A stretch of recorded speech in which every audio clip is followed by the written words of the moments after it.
Note the disclaimer.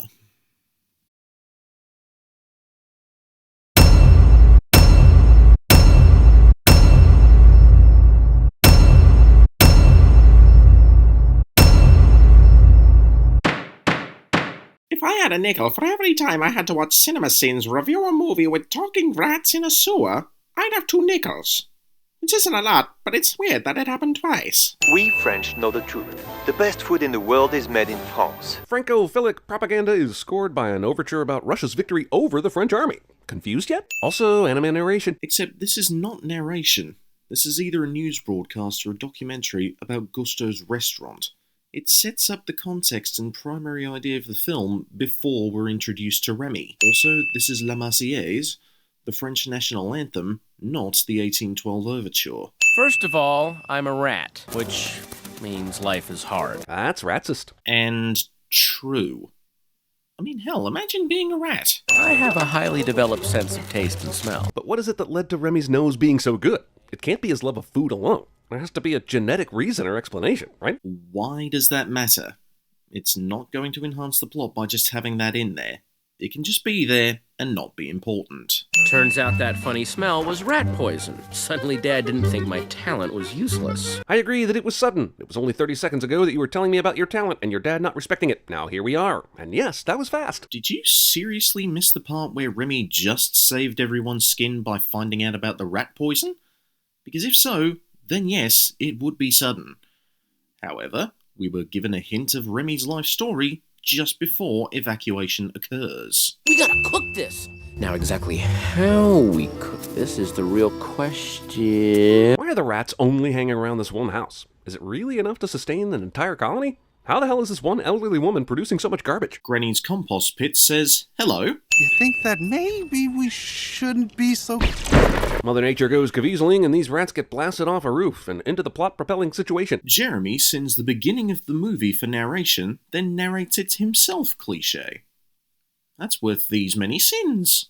She's gonna wake up. These guys tasted a thing and then decided it needed only saffron to be perfect. Then realized this lady had saffron, I think. Then decided to steal her saffron so they could experience the perfect bite, and honestly, this convoluted reasoning is flimsier than most Bugs Bunny cartoons. Whoa, hold on. Where is the they in this plan?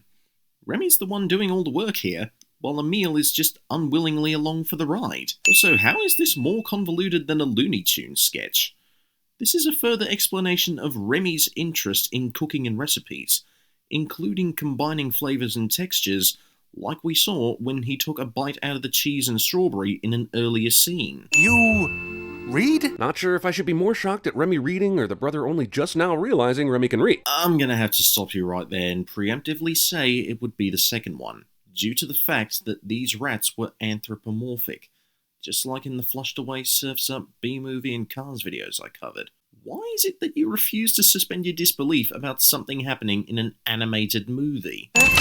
Somehow pulling the trigger on this gun opens the umbrella that's stuck in the barrel, because movie frequently forgets how to physics. Because it doesn't have to adhere to those rules due to it being a cartoon.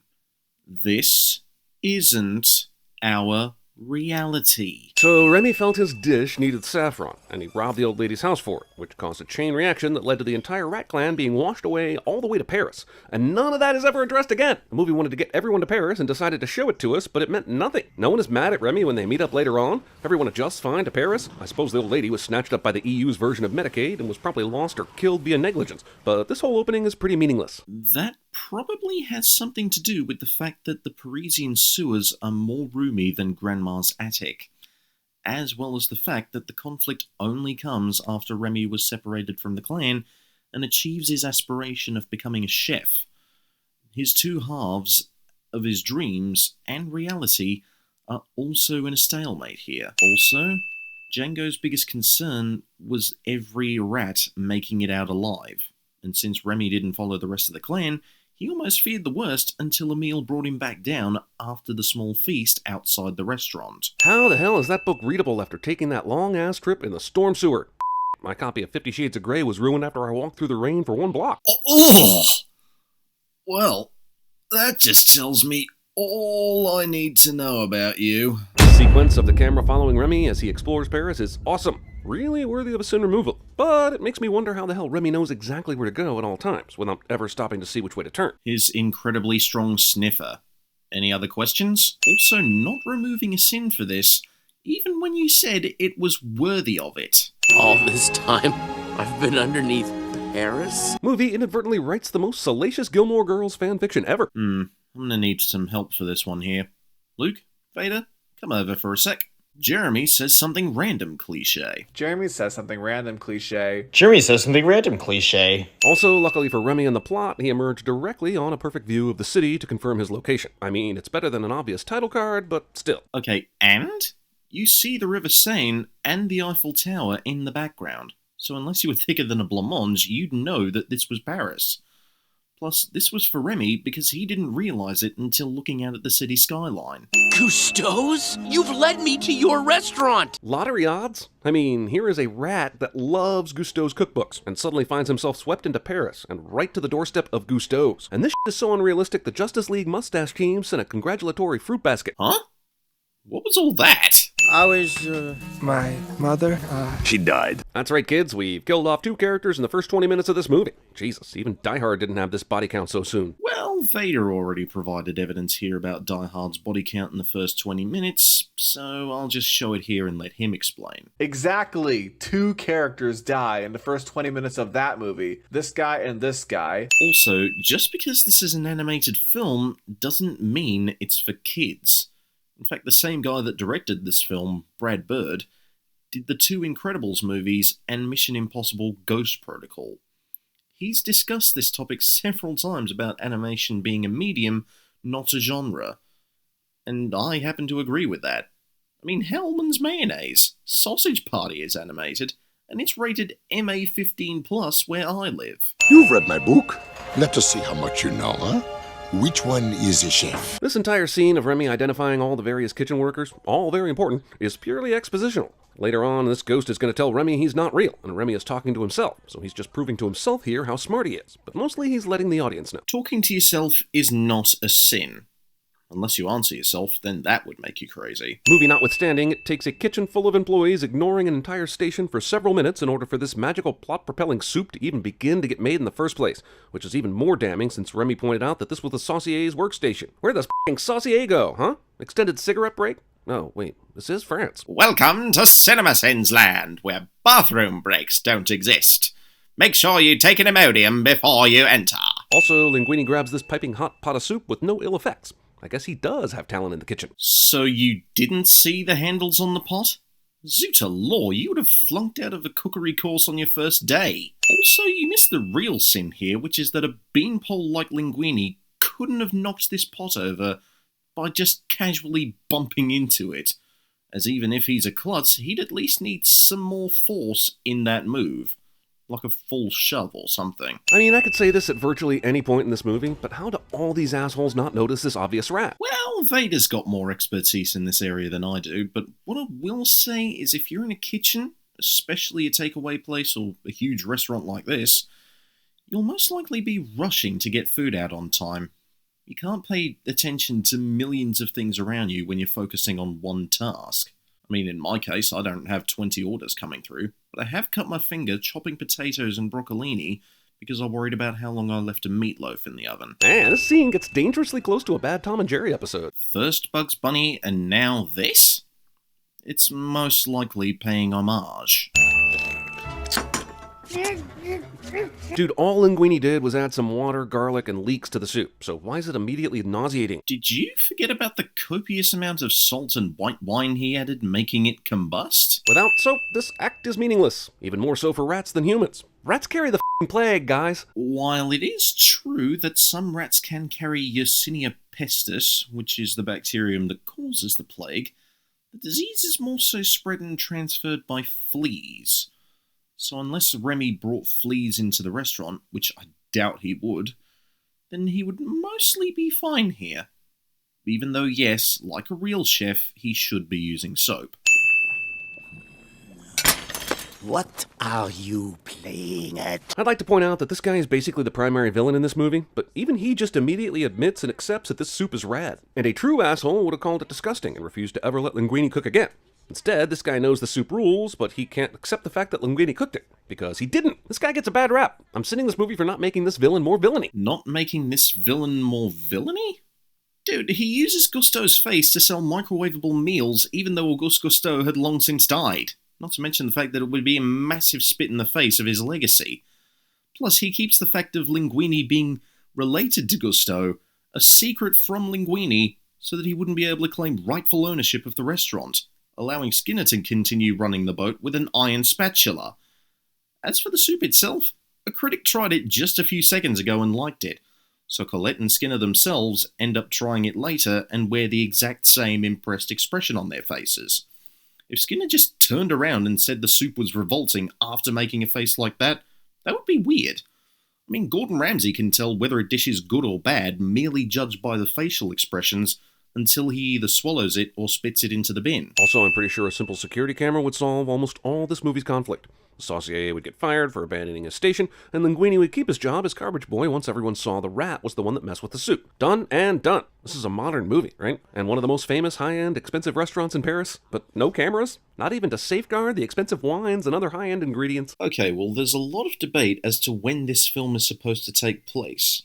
I, however, am more apt to believe that given the appearance of a Citroën DS and the lack of modern technology, this film takes place in the early 1960s, especially when there's overlap between this film and Pixar and Brad Bird's own The Incredibles. So specifically, we might be looking at 1962 here, and the first security camera didn't enter restaurants until around the 70s or 80s. And even if this was in modern times, France actually doesn't use this technology that much, due to protecting individual privacy unless there was an actual security threat. Right! Is this how you keep a restaurant at 4 stars? There's literally only a swinging double door separating you and the customers, and you are screaming. First off, Gusteau's is at 3 stars after Gusteau died. Secondly, Colette and Linguini end up shouting at each other towards the climax of the film, and none of the customers could hear it. Have you been nodding? Remy can understand English, but he can't speak. And we're all speaking English even though we're in Paris? Well, you remember that scene with the old lady shooting up the house?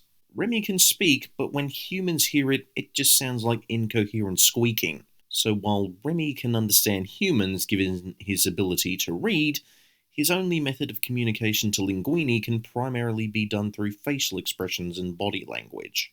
And of course, the residents are speaking French, but the movie translated to English for those of us that are either not fluent in French or non-bilingual. I can't cook, can I? Awesome! So we've immediately undermined the central premise of the movie by determining our secondary protagonist is unable to do what Gusteau says anyone can do. That's not entirely what the message of the film was about.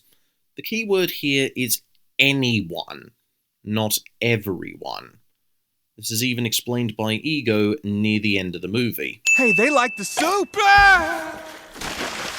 They like the soup. Linguini fell into the goddamn Seine River, survived it, found the jar that Remy was in, rescued him, and climbed out of the Seine in record time. Why can't we see that story? Here's CinemaSins, again, taking a joke at face value. But then again, neither of us lot are immune to it. Okay, back the up. Beep, beep, beep. This whole apartment has this view? And this failure of a citizen can afford it? Okay, while Jeremy's delivery did make me chuckle, it's not too unheard of for even the crappiest of apartments or flats to have a killer view, so I will neither add or remove a sin here. Recreate the soup. Take as much time as you need. All week if you must. Couldn't Skinner just demand the recipe? Or if he wanted to keep Linguini honest, wouldn't he just stand here and watch him make it? So, in case you missed the dialogue before Skinner spotted Remy trying to escape, he did say he would be paying very close attention to him, and gave him a whole week to recreate the soup.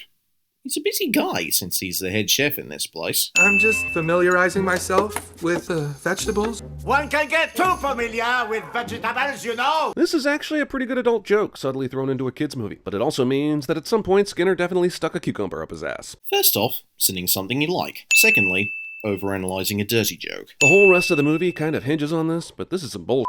If something suddenly pulled 2 strands of your hair, the last thing you would do is raise both arms in unison with said hair strands. Well, yes, but like I said for other animated movies, an audience, you can join me in saying this one, This isn't our reality. This takes so long to learn, I'm surprised it's not snowing outside already.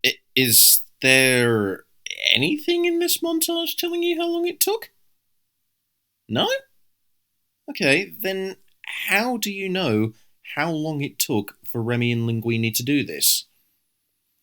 Oh, you're not going to answer?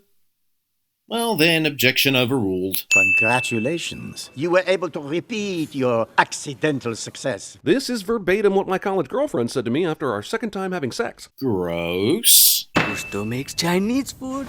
Chinese. I haven't seen marketing this blatantly racist since H&M's last campaign. Really? You sinned Skinner for not being villainy enough, and now you're sinning him for being racist? Which I think we can all agree is one of the most evil things in the world? There are only two ways to get first pick. Grow it yourself, or bribe a grower. Actually, you guys accidentally witnessed LaRue's weed deal. Sacre bleu, Monsieur Scott! That greenery in the crates is not the devil's lettuce. It is just regular lettuce. Tell them Chef Linguini has prepared something special for them. Something definitely off menu. I mean, I know Skinner's trying to get Linguini in trouble, but he's throwing the entire restaurant under the bus to do it, and why would he want him out anyway? His lawyer just told him it's better to keep an eye on him while he's on the staff. But again, you sinned this guy for not being villainy enough, and now you're given further evidence of his villainy by putting the reputation of Gusteau's on the line to try and have Linguini kicked out of the restaurant. This is deplorable behaviour for a staff member to do here, even if he's worried about Linguini taking over the business due to being Gusteau's heir. Special order! Look, I'm sure this is a great dish, but the entire f***ing restaurant's gonna order the same thing, just based on looks. It looks like a goddamn pancreas covered in a brown sauce. You're really going to sin French cuisine here? What's next? Foie gras? Frog's legs? Escargot? Bouillabaisse? You want to sin those too? Besides, this is based on taste, not looks, since the customers love it. Remy! A meal? I can't believe it! Why? What I can't believe is that Remy is anywhere near the colony, considering the sewer split up just after they left the countryside, so there would be no f***ing way they'd both end up in Paris, especially anywhere near each other. The colony just ended up in a different part of Paris compared to Remy, and given their larger size, they would have spread out and thrived quite well, even if they weren't directly underneath Gusteau's. Remy, you are stealing? He's just now stealing. What about all that Linguini gave him for dinner? First off, Jeremy seems to think that someone being the recipient of the gift of food is stealing it. Secondly, Remy already finished off that tiny charcuterie board by the time a meal arrived. Hey, why did they call it that? What? Ratatouille. Roll rodents. Well, you're more on the ball with this one than you were with Flushed Away, but still, a sin's a sin. I am deeply and truly offended by these musical instruments. Everything wrong with Ratatouille, ladies and gentlemen. The rats are playing music with pencils, paper clips, matchsticks, salt shakers, and a crushed up juice box. You can't make this up. What kind of shop would advertise their rat traps with actual dead f***ing rats hanging in the window? Is this an effective strategy? Like, do customers walk by and say, well, I was just gonna let those fellas live, but I guess if those traps are that good, I've gotta buy one. Also, is this really an entire store that's dedicated to killing rats? Julien Arolze & Co. says, bonjour. This works even while he's sleeping? Well, yes, but why does this matter since you already said it wasn't realistic in our world? Wake up, wake up! Even in a movie about an English-understanding, Michelin star-worthy rat chef in Paris, this Linguini doesn't wake up crap is asking too much of my suspension of disbelief. Okay, I already mentioned this in a comment on Captain Vader's video, but I feel like half of it fits here too. Is Jeremy really that picky and choosy over where he suspends his disbelief? Even in a world that isn't real? Like seriously, the rats can speak. Remy has dreams of being a chef, and Linguini's arms can be controlled by the manipulation of a couple of strands of hair. But this is where you get lost? Yeah, why is it so hard to talk to you? You don't have to talk at all. If you're that committed to telling Colette the truth, just take off your f***ing hat. And he does. Or he almost does. Awesome! Glad to see this badass female chef eventually fall for a forced kiss. Seriously, movie, you could have left this love story out with no difference to the overall movie. Cool, cool. Thanks for telling us what you prefer. but you're literally saying this over the scene where Linguini is trying to show Colette what's under his toque. Since he can't properly explain it, this discredits your sin, and you're just glossing over it to talk about Colette falling for a forced kiss, even though this wasn't explicitly Linguini's doing. I realize you have a little coffin imagery going on, and that's fun, but who would build a room like this? There's nothing on any of these sidewalls but sound-reducing panels, and there's no functional reason for the size or shape of this office, which suggests the character just loved coffins and wanted a coffin office, and that takes the fun out of the imagery, much like the way I take the fun out of movies. Also, you admit that you take the fun out of movies. Okay, now tell me, are there any that you actually enjoy? Because with the amount I've covered so far, and the amount I've seen from other creators, I can't see any evidence of that. Rat with hair and Linguini with willpower fight over the use of his arm. I originally wrote that as a description of the footage so our editors would know what I wanted here, but then I realized it perfectly summed up why this is stupid and annoying. Uh-oh. If this was the final cut, I dread to think what the original copy was. Normally it's 10 sins for an inappropriate comment cliche, but since this was left ambiguous, I'm just gonna go for 5 here. I mean, does Linguini not realize that his hat fell off? Does he not care? I know he's in love and but he also knows that Remy is the sole reason for his success. Well, given the fact that Remy reappears at the restaurant the next morning after a night in the sewers, I'd say that worry wouldn't be as big. As for the toque, that can be replaced, even though he does call out that he lost his hat. Hey, Remy, how you doing? The entire movie has been telling us that the rat clan doesn't give a about what they eat, and that Remy was the only outlier. So why would there be a big demand from the other rats about trying Remy's food? Because Remy gave the fresh stuff to Emile, opening his eyes to the possibilities of melding flavors together and not having to eat garbage. And now, Emile has brought this to the rest of the colony, despite Remy telling him not to. You know why asking questions doesn't count as a sin? Because they have answers! If Chef Fancy Pants had any ideas, you think I'd be hocking barbecue over here? Or microwave burritos? Yeah, or toothpicking chicken? You know, 15% of this movie is Remy talking to figments of his imagination. And apparently that's a sin?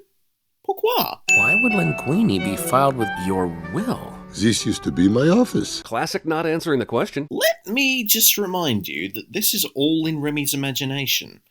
So Gusteau won't have the answer as to why Linguini was in his will.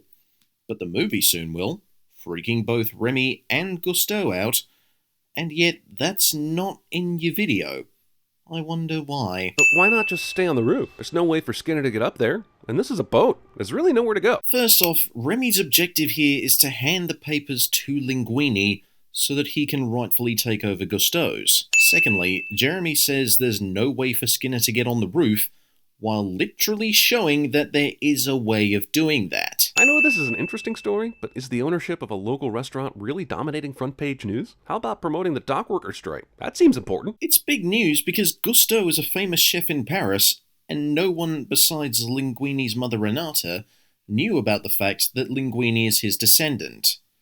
It'd be like if Rachel Ray had an unknown or estranged kid, and he or she took on Ray's restaurant's TV specials and legacy after she passes away, or if Tilly Ramsay were to take over her father Gordon's restaurants.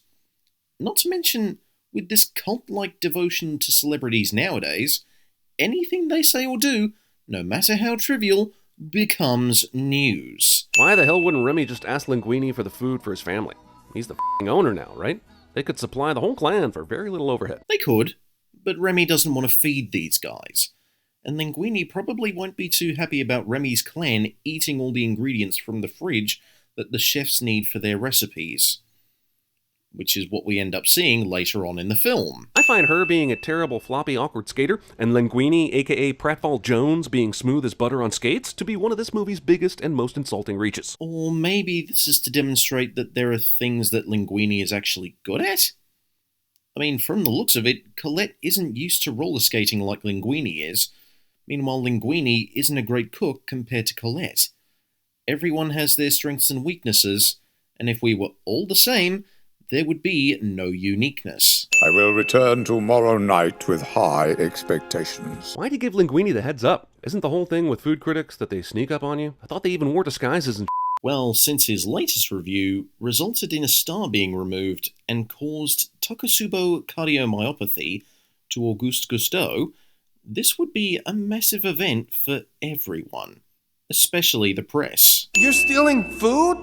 What? How could you? I thought you were my friend! Jeez, how many times do we have to see the characters fight over a contrived reason before the movie's climax cliche? Ugh, c'est reparti. Conflict happens for a reason, Jeremy. In this case, Linguini finding out Remy and his clan have been stealing from the restaurant is incredibly heartbreaking to him, with the added pressure of Anton Ego coming tomorrow night. And he doesn't want to see him again until eventually feeling lost without his tiny chef. Remy, realizing this, now has to choose between being a rat or being a chef, and eventually he makes the decision that he belongs in the kitchen instead of under the sewer to try and give the struggling Linguini and his staff a helping hand. None of this is contrived, and since you misunderstood that for the fourth or fifth? I'll just say fourth. And since you misunderstood that for the fourth time in this series, that brings the value of this sin up by a fair bit. I will have whatever he is having.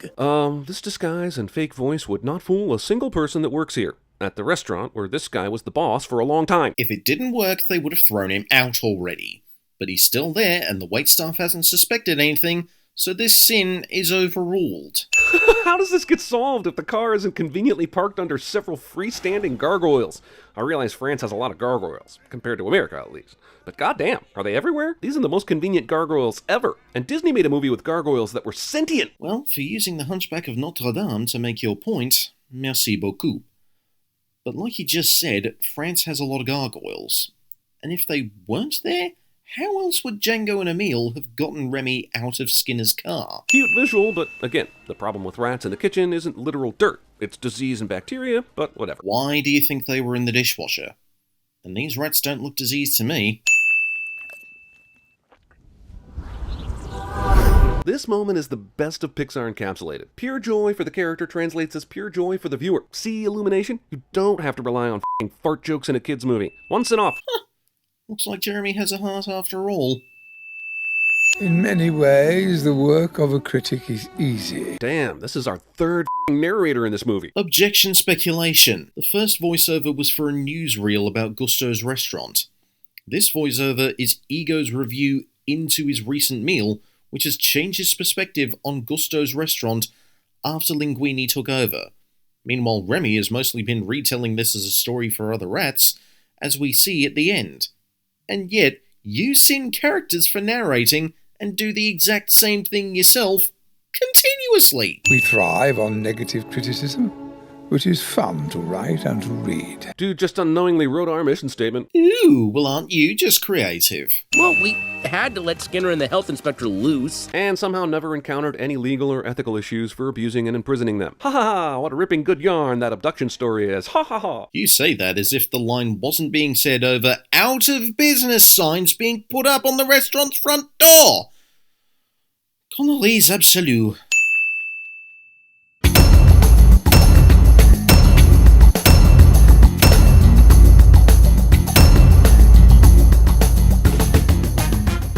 And with that, court is adjourned.